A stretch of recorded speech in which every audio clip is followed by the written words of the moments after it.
जय श्री कृष्णा। कैसे हैं आप लोग फ्रेंड्स? आज की चर्चा जो होने जा रही है बेहद ही महत्वपूर्ण होने जा रही है। आज हम चर्चा करने जा रहे हैं शुक्र शंग बुध जो अस्त अवस्था में गोचर कर रहे थे। देखिए, अस्त अवस्था जो कि आपके भाग्य भाव में थी, और बुध और शुक्र दोनों ही बेहद महत्वपूर्ण ग्रह होते हैं। हालांकि इनका जो परिवर्तन है बहुत जल्दी जल्दी होता रहता है, किंतु अब की ये काफ़ी लंबे समय से इसी भाव में गोचर कर रहे हैं।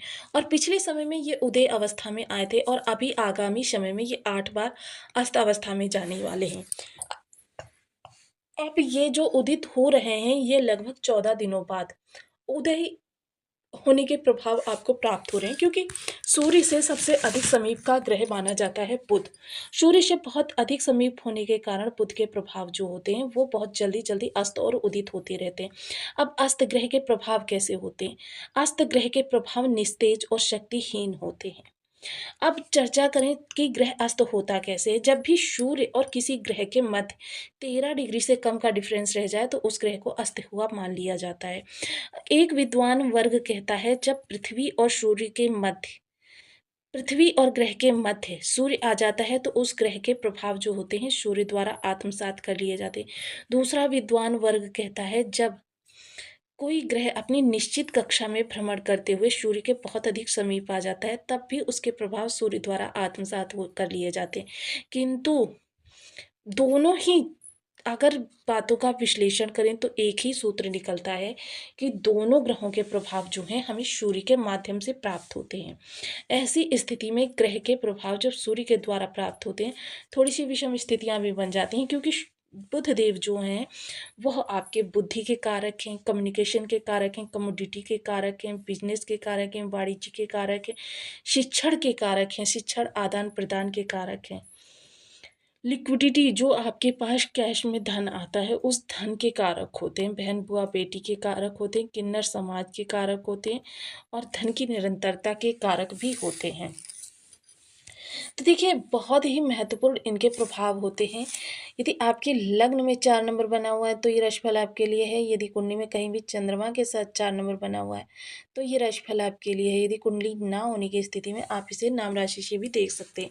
यदि अभी तक आपने अपने इस चैनल को सब्सक्राइब नहीं किया है तो प्लीज़ सब्सक्राइब कर लीजिए, वीडियो को लाइक कर दीजिए, चैनल को शेयर कर दीजिए। इससे होगा क्या कि हमारे आने वाले हर वीडियो की नोटिफिकेशन मिल सकेगी आपको सबसे पहले।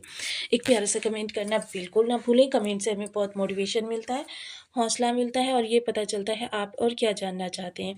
तो देखिए, इतने महत्वपूर्ण ग्रह बुध जब ये अस्त हुए तो इसका प्रभाव आपकी समस्त 12 राशियों पर देखा गया, क्योंकि बुद्धि के कारक हैं तो आपको देखिए त्वचा संबंधी, बुद्धि संबंधी, आपके व्यापार संबंधी, आपकी जॉब में भी, आपकी वाणी संबंधी बहुत तरीके की समस्याएँ देखी गईं। आपके पास फाइनेंस संबंधी समस्या भी उत्पन्न हो गई।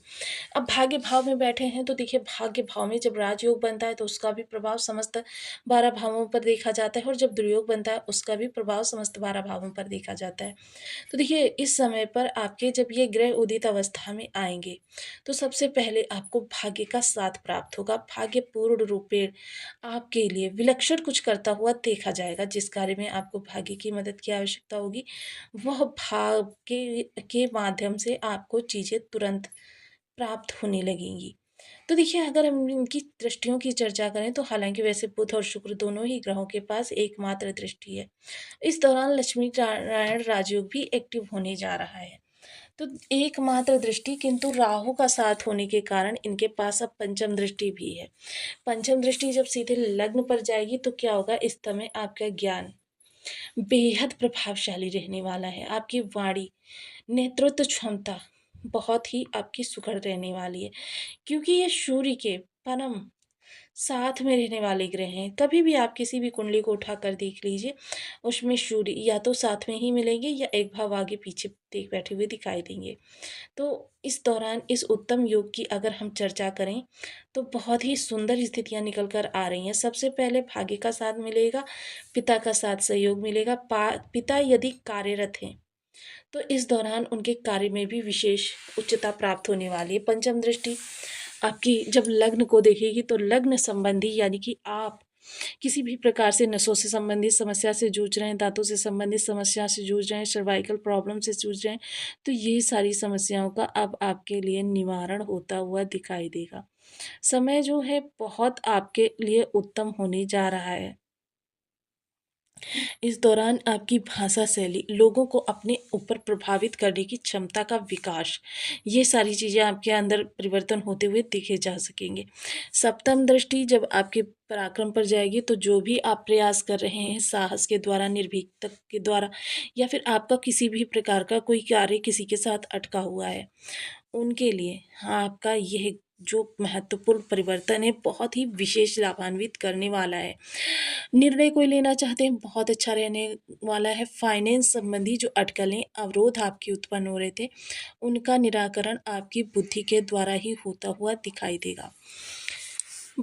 छोटे भाई-बहनों का जीवन काफ़ी प्रसन्नचित्त रहने वाला है। छोटे भाई-बहन इस दौरान आपके साथ काफ़ी ज़्यादा मैत्रीपूर्ण व्यवहार करते हुए देखे जाएँगे। उनके जीवन में किसी प्रकार की समस्याएँ बनी हुई हैं। फाइनेंस संबंधी समस्या, प्रॉपर्टी संबंधी समस्याएँ या फिर आपकी आयु संबंधी समस्याएँ। ये सभी जो समस्याएँ थीं, इनका निवारण अब होता हुआ देखा जाएगा। इस दौरान निर्णय आप बहुत अच्छे ले सकते हैं, चाहे वो आपके व्यापार से संबंधित हों, जॉब से संबंधित हों, या फिर आपकी शिक्षण संबंधी जो भी आपकी दिक्कतें उत्पन्न हो रही थी, हायर स्टडी संबंधी, वो भी दिक्कतें अब दूर हो जाएगी।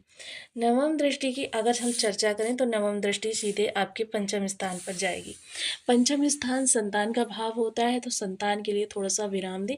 संतान आपकी आपके लिए बहुत अच्छे प्रभाव देती हुई दिखाई देगी। इस दौरान क्या होगा कि संतान जो है आपके लिए गौरवान्वित करने वाली स्थितियों को उत्पन्न करेगी। इस दौरान आप कहीं घूमने के लिए भी जा सकते हैं। पर्यटन से जुड़े हुए लोगों के लिए, गाइड से जुड़े हुए लोगों के लिए, टूर एंड ट्रैवल से जुड़े हुए लोगों के लिए ये समय काल बहुत ही उन्नत रहने वाला है। यह जो गोचर काल रहेगा आपके लिए बहुत ही विशेष रहेगा। सबसे पहले व्यय भाव के स्वामी हैं, तो इस दौरान आपके लिए व्यय भाव के स्वामी होकर इस दौरान आपके संतान भाव में बैठे हुए हैं। लव लाइफ आपकी बहुत अच्छी चलती हुई दिखाई देगी, हालाँकि मिसअंडरस्टैंडिंग जैसी समस्याएँ बीच-बीच में आती रहेंगी, लेकिन वो कोई इश्यू नहीं है जिसको कि छेड़ा जाए। शेयर मार्केट से जुड़े हुए लोगों के लिए बहुत ही उत्तम समय काल का प्रारंभ हुआ है। इन्वेस्ट कर सकते हैं, लेकिन पहले कुंडली का एनालिसिस अवश्य करवा लें। बात कर रहे थे हम व्यय भाव की, तो इस दौरान आपके धन तो व्यय होगा, लेकिन वह धन आपका किस दिशा में जाएगा? तो इसके लिए देखिए और भी ग्रहों का जानना हमारे लिए बहुत ज़रूरी हो जाता है। तो देखिए इसको आप बहुत ही अच्छे से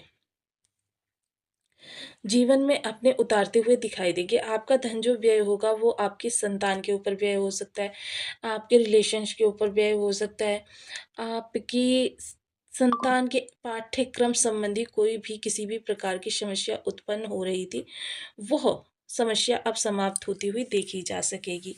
इस दौरान क्या है कि आपके निर्णय जो होंगे वह बेहद सटीक रहने वाले, प्रभावी रहने वाले हैं।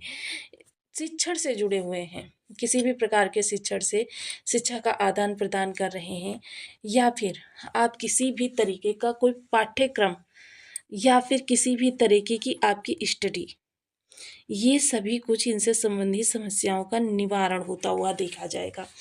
चीज़ों को अनुकूल करने में किसी भी प्रकार की कोई समस्या नहीं उत्पन्न होने वाली है। तो देखिए बेहद महत्वपूर्ण यह भाव रहने वाला है। बेहतर, और इस दौरान जो लोग भी किसी भी प्रकार से व्यापार से जुड़े हुए हैं, व्यापार आपके फूड संबंधी हो गए, व्यापार आपके ग्रीनरी संबंधी हो गए, व्यापार आपके शिक्षण संबंधी हो गए, ज्योतिष से जुड़े हुए, पांडित्य से जुड़े हुए हैं, या फिर आपके किसी भी प्रकार से मैन्युफैक्चरिंग वर्क करते हैं, तो फिर यह समय काल आपके लिए बहुत ही बहुत उत्तम होने वाला है। अब इस दौरान अगर चर्चा करें तो बुध देव की विशेषता, देखिए हालाँकि अभी 8 10-12 दिन बाद बुधदेव फिर से अस्त-अवस्था में चले जाएँगे, तो इस दौरान आपके माइंड की क्रिएटिविटी, एक्टिविटी बहुत ज़्यादा मायने रखेंगी आपके लिए। कि आपका माइंड इतनी तीव्रता से, इतनी सटीकता से बहुत दूर तक चलता हुआ दिखाई देगा कि इतनी दूर की सोच घर का बड़ा बुजुर्ग भी नहीं रख सकता। इसी कारण से आपकी चारों ओर ख्याति बढ़ेगी, आपकी बहुत अच्छी रिस्पेक्ट होती हुई दिखाई देगी, लोग आपको बेहद गंभीर व्यक्ति समझने लगेंगे। तो कह सकते हैं कि ये मान-सम्मान के दृष्टिकोण से भी बहुत ही उत्तम आपके लिए प्रभाव लाने जा रहे हैं। थोड़ा-सा इस दौरान, क्योंकि आपके द्वादश भाव के स्वामी भी होते हैं और इस समय आपके संतान भाव में बैठे हुए हैं, थोड़ा-सा अपनी कीमती चीज़ों को लेकर सजग रहें। थोड़ा-सा किसी को अपना धन इन्वेस्टमेंट के लिए देने से या किसी अमुक कार्य के लिए ले जाओ और फिर हमें वापस कर देना, इन सभी कार्यों के लिए यह समय काल बहुत-बहुत ज़्यादा बेस्ट रहने वाला है। अब देखिए, अब चर्चा करते हैं इनके उपायों की, क्योंकि बहुत से भारतीय चार्ट में इनकी स्थिति जो है बहुत ज़्यादा विषम होगी इस दौरान। तो उनके लिए ओम बूम बुद्धाय नमः इस बीज मंत्र का आप 1 माला, 2 माला, 5 माला, 7 माला, 11 माला का जप नियमित अपनी सुविधानुसार करना प्रारंभ करें। बुधवार को हल्दी मिश्रित जल से सिंचन करें। बुधवार को आप देखिए, थोड़ा-सा मंगलवार की सायं को पानी के अंदर फिटकरी डालकर अपने सिरहाने रख लीजिए। प्रातः उठकर इसको बाहर रास्ते पर फेंक दीजिए। आप हरे रंग के पौधे लगाकर भी अपने बुध को अच्छा कर सकते हैं।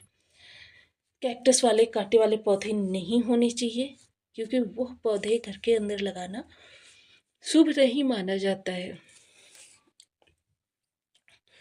आप किन्नर समाज को या फिर बहन बुआ बेटी को बुधवार के दिन हरे रंग की वस्तुएं उपहार स्वरूप देना प्रारंभ करें, तो आपके लिए बहुत ही उत्तम स्थिति का निर्माण होने वाला है।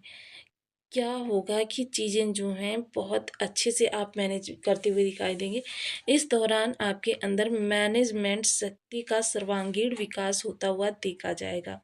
सबसे अच्छी बात ये होगी, अगर किन्नर समाज का आपको सपोर्ट प्राप्त हो जाएगा तो आपके लिए उत्तम स्थितियाँ उत्पन्न होने वाली हैं। देखिए, सबसे पहले तो आप हरे रंग की सब्जियाँ या ये ऐसी कोई चीज़ आप धर्म स्थान पर दान करना प्रारंभ करें। धर्म स्थान वो